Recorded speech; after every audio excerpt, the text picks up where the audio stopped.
C'est l'heure de l'information du Journal Magazine avec Steve Nadjar. Steve, bonjour. Bonjour Philippe, bonjour à tous. À la une de cette édition, la remise en cause du témoignage clé dans l'affaire 4000 contre Benyamin Netanyahou.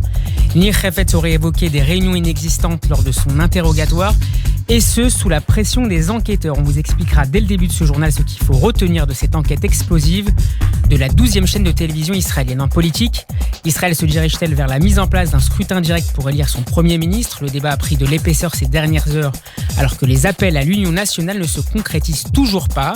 Dans le monde, les nouvelles annonces inquiétantes de l'Iran qui relance son programme d'enrichissement dans l'usine de Fordo.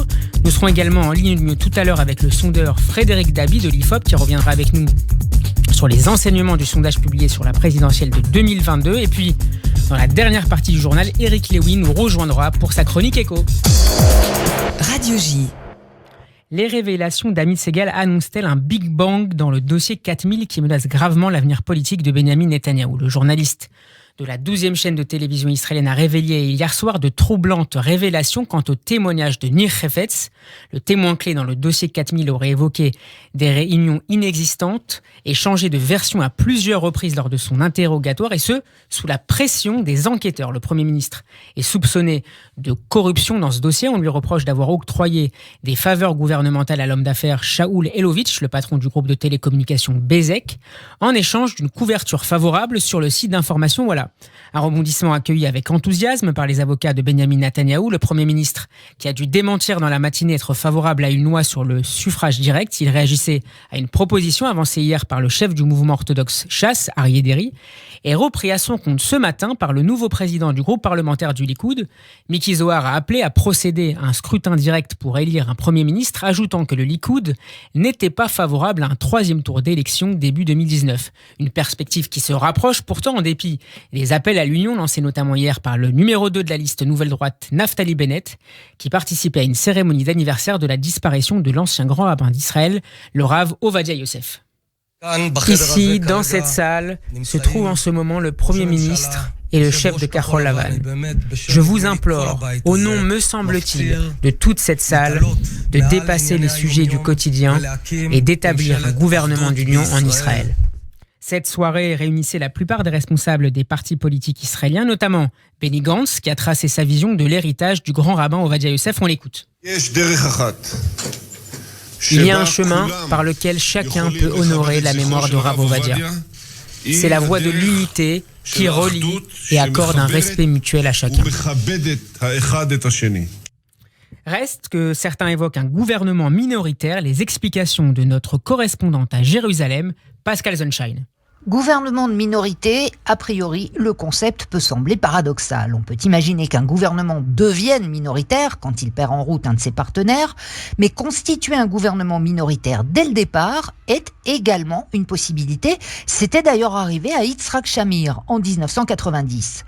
La loi fondamentale sur le gouvernement qui régit les conditions de sa formation et de son fonctionnement n'évoque pas spécifiquement le cas, mais laisse la porte ouverte. Alors, comment ça marche ? Une fois que le candidat désigné annonce qu'il a réussi à former un gouvernement, la Knesset se réunit pour entendre son programme et sa composition et passe au vote. Pour que le gouvernement soit validé, il faut que le Parlement lui vote la confiance. À aucun moment, il n'est précisé à quelle majorité. Cela veut dire que la majorité peut être relative. Autrement dit, dans le cas actuel, Benny Gantz pourrait demander la confiance de la Knesset en comptant sur l'abstention d'une partie des députés. Par exemple, si les partis qui forment le bloc de droite votent contre, cela ne fera que 54 voix contre lui. Il lui suffit d'obtenir le soutien de 55 députés, ce qui peut fonctionner s'il rallie les voix de son parti, celles des deux partis de gauche et celles de la liste arabe. Ceux qui s'abstiendraient seraient alors les élus du parti d'Avigdor Lieberman. On peut imaginer que dans ces conditions, il aura pourtant du mal à gouverner, sachant qu'il ne pourra faire approuver par le Parlement que des projets de loi qui n'exigent pas la majorité absolue. Difficile, mais faisable. D'autant plus que s'il ne faut pas de majorité absolue pour former un gouvernement, il en faut une, en revanche, pour le renverser. Et là, la loi ne fait pas dans l'ambiguïté. Le texte spécifie clairement qu'un vote de défiance, c'est-à-dire une motion de censure, doit impérativement réunir la majorité des députés donc 61 voix. Quant à la composition de son gouvernement, Benny Gantz est libre d'en déterminer les membres, à condition bien sûr qu'il ait pour cela plus de voix en sa faveur que contre lui, ce qui veut dire par exemple qu'il peut avoir le soutien extérieur des députés arabes qui n'exigeront pas forcément des portefeuilles ministériels. Tout devra se négocier en amont car évidemment la politique n'est pas une entreprise philanthropique et chacun des partis, juifs ou arabes, fixera les conditions de son soutien. Et si Benny Gantz opte pour un gouvernement minoritaire, ce sera en gardant à l'esprit le projet de l'élargir plus tard, selon les développements politiques, type scission au sein du bloc de droite ou évolution de la situation judiciaire de Benyamin Netanyahou et son influence sur le Likoud. Et en attendant, les Israéliens ne désespèrent pas d'une solution. Selon un sondage publié hier, ils sont 60% à rester favorables à un gouvernement d'union. Et si ça ne marche pas, le plan B des électeurs de centre-gauche est un gouvernement minoritaire, alors que ceux de droite préfèrent de nouvelles élections. Sécurité avec les nouvelles menaces de Yahya Sinwar. Le chef du Hamas s'exprimait hier devant des jeunes membres du parti terroriste gazaoui. Et son message était limpide: nous sommes prêts à la guerre contre Israël. On l'écoute. Aujourd'hui, grâce à l'aide de Dieu, nous avons dans la bande de Gaza une force militaire que l'ennemi redoute beaucoup. Nous avons aujourd'hui des centaines de kilomètres de tunnels souterrains.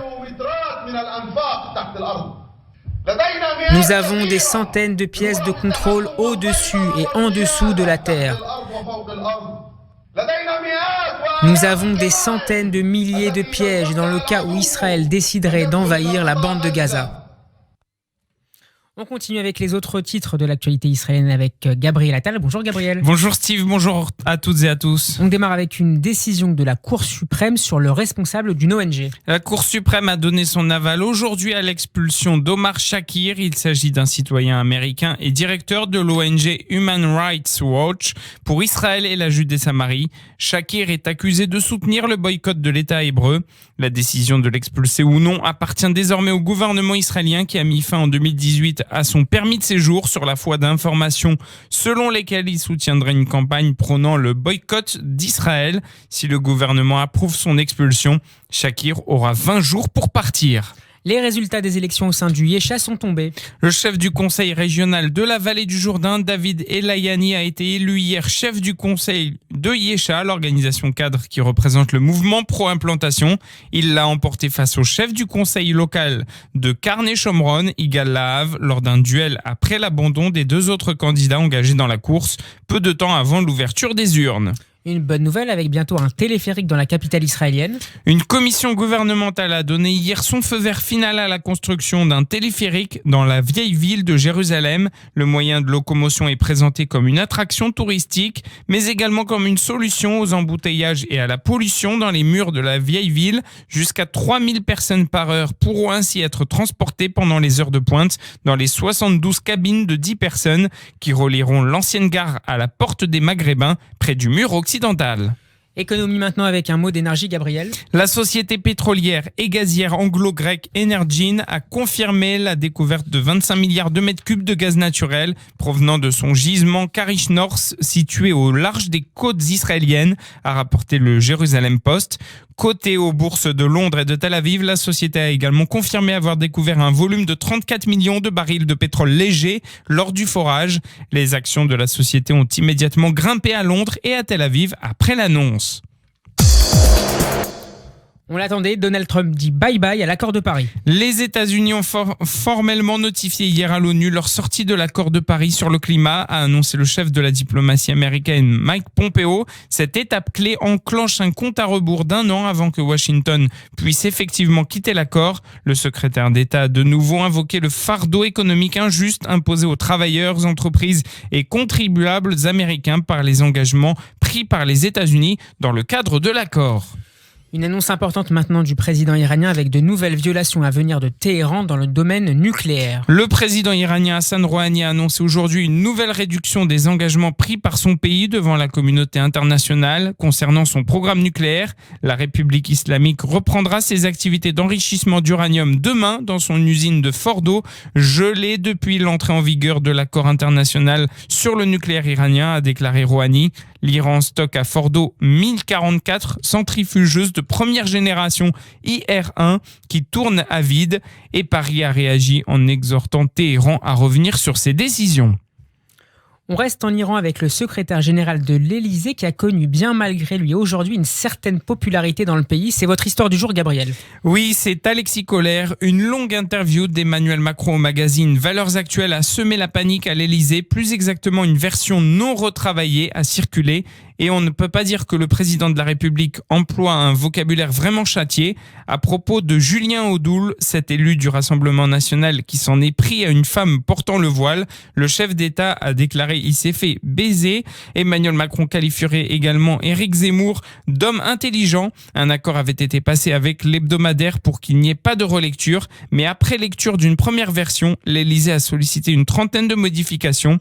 Le ministre de l'Intérieur, Christophe Castaner, a craint qu'il soit diffusé, voire monnayé. Il a donc été jusqu'à appeler le rédacteur en chef de Valeurs Actuelles. Ce dernier lui a répondu absolument aucune fuite n'est venue de chez nous. Les rumeurs qui suggèrent que nous avons été déloyaux sont fausses. Nous n'avons aucun intérêt à diffuser un tel enregistrement qui est gardé en lieu sûr. Interrogé par l'AFP, l'Élysée a démenti. Il ne s'agit pas du compte Twitter d'Alexis Kohler. Il n'a d'ailleurs pas de compte Twitter. On va marquer une page de publicité. On se retrouve dans un instant avec Frédéric Dabi pour évoquer la présidentielle en France de 2022. Radio J, 14h13, la suite du journal, Steve Nadjar. Bonjour Frédéric Dabi. Bonjour. Merci d'avoir accepté notre invitation. Vous êtes directeur général adjoint de l'IFOP. Votre dernier sondage publié dans le journal du dimanche ce week-end consacre le nouveau paysage politique français dominé par Emmanuel Macron et Marine Le Pen. Le chef de l'État est crédité de 27 à 28% d'intention de vote au premier tour. La présidente du Front National réunissant quant à elle 28%. Qu'est-ce qui pourrait venir perturber ce schéma d'ici à 2022 ? Oui, pour l'instant, on ne peut pas savoir ce qui se passera d'ici 2022. On est dans une enquête à mi-mandat, à 2 ans et demi du premier tour de l'élection présidentielle d'avril et mai 2022. Mais c'est vrai que cette enquête consacre la nouvelle bipartition du champ politique avec 2 acteurs qui étaient déjà finalistes en 2017, qui arrivent nettement en tête, qui font mieux que leur score de 2017. Rappelons que Marine Le Pen avait fait 21,5 et Emmanuel Macron 24. Là, on est sur une addition des 2 scores qui dépasse une majorité.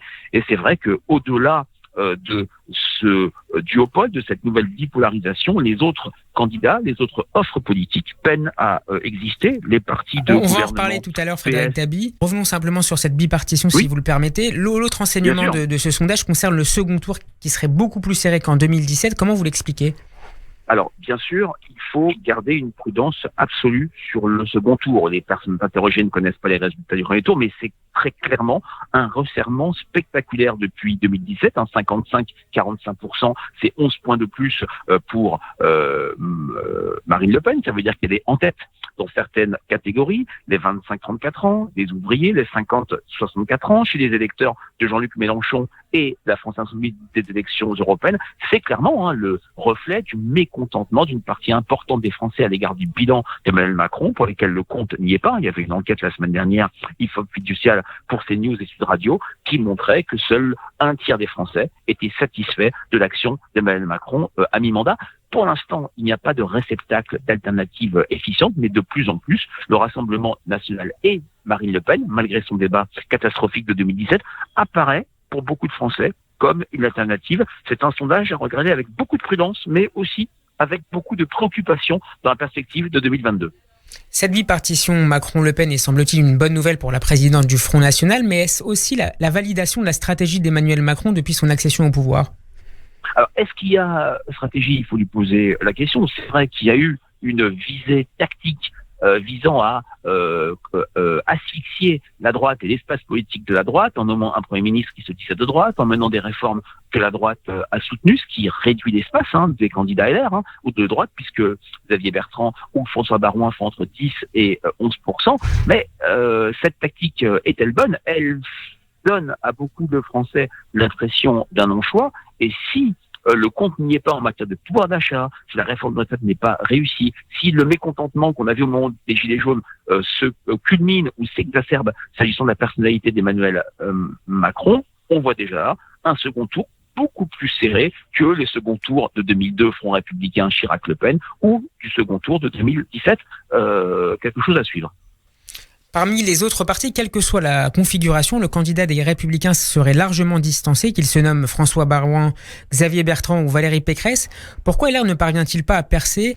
Alors, je serais extrêmement prudent à 2 ans et demi du vote, 2 ans et demi avant 2017. Emmanuel Macron n'était même pas testé dans les enquêtes. Et cette enquête ne prend pas en compte d'éventuelles victoires électorales des Républicains ou de la droite, comme c'est probable aux élections municipales. Il y a ce problème, au-delà de la personnalité de François Baroin, de Valérie Pécresse et de Xavier Bertrand, d'espace. Quand Emmanuel Macron arrive à convaincre, à rallier sur son nom entre un quart et un tiers des électeurs de droite, ça asphyxie ou ça restreint spectaculairement l'espace des Républicains. Il y a le même sujet à gauche, même s'il est moins spectaculaire. À gauche, c'est une dispersion jamais vue entre les différents candidats. Pour l'instant, c'est vrai que les Républicains se situent davantage à l'étiage du score famélique de François-Xavier Bellamy aux élections européennes que du score de François Fillon, c'est 20% de 2017.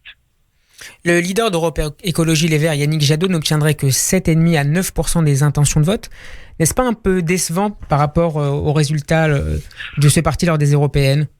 Alors, ce serait un score jamais vu pour un candidat écologiste, puisque Noël Mamère avait fait 5% en 2002. C'est vrai que c'est en refus par rapport aux élections européennes. Ça montre par A plus B, une fois de plus, que les motivations, les ressorts du vote aux élections européennes ne sont pas les mêmes que pour l'élection matrice et fondatrice de la 5e République d'élection présidentielle. C'est vrai que ce qui est décevant pour Yannick Jadot, c'est que ce que l'on constate dans de nombreuses villes où Europe Écologie devient la première force de gauche est battu en brèche dans cette enquête, où c'est malgré son déclin, malgré ses difficultés, malgré sa difficulté à rassembler son socle de 2017, Jean-Luc Mélenchon, qui apparaît avec 11% dans les différentes hypothèses comme le premier candidat à gauche, pour autant très loin du second tour. Merci Frédéric Dabi, je rappelle que vous êtes directeur général adjoint de l'IFOP. Bonne journée et à bientôt sur Radio J. Merci, à bientôt. Bonjour Eric Lewin. Bonjour Steve.